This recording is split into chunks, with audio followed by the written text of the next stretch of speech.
Wes, Denver has won 10 in a row. Green Bay has won 4 in a row. Something's got to give. Packers and Broncos, time for final thoughts.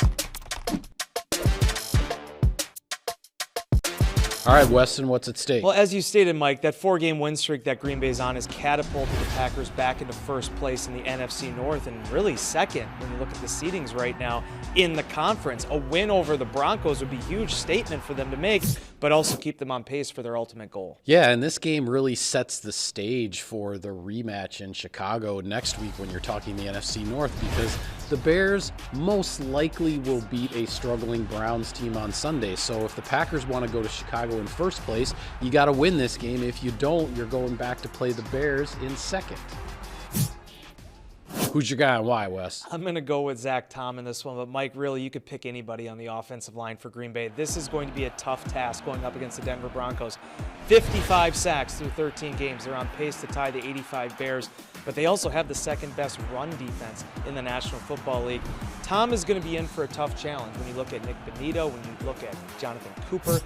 The Broncos will send everybody at you. The Packers have to be up to that challenge. Yeah, and I'll go on the defensive side here with Xavier McKinney. Now, why am I picking number 29? Because he's due. Bo Nix has thrown 9 interceptions this year for the Broncos. We have seen in recent weeks Evan Williams, Keyshawn Nixon get clutch, big-time interceptions for the Packers. It is time for the Packers All-Pro safety. Wes, I'm going to piggyback off of your previous thought, which is that the Packers win this game if they can protect Jordan Love from that pass rush that leads the league with 55 sacks. Now, protecting your quarterback, there's a lot that goes into that. You need to be able to run the ball well. You need to be able to stay in manageable third downs.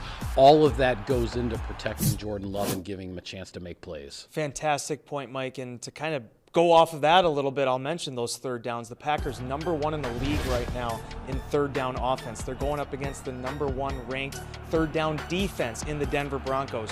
Which team wins in that area, I think, comes out on top in Denver. All right, and with that, we will sign off on this edition of Final Thoughts. Be sure to follow all of our coverage of Sunday's big game against the Broncos on Packers.com and all of your social media channels. Thanks for watching, everybody. Enjoy the ballgame.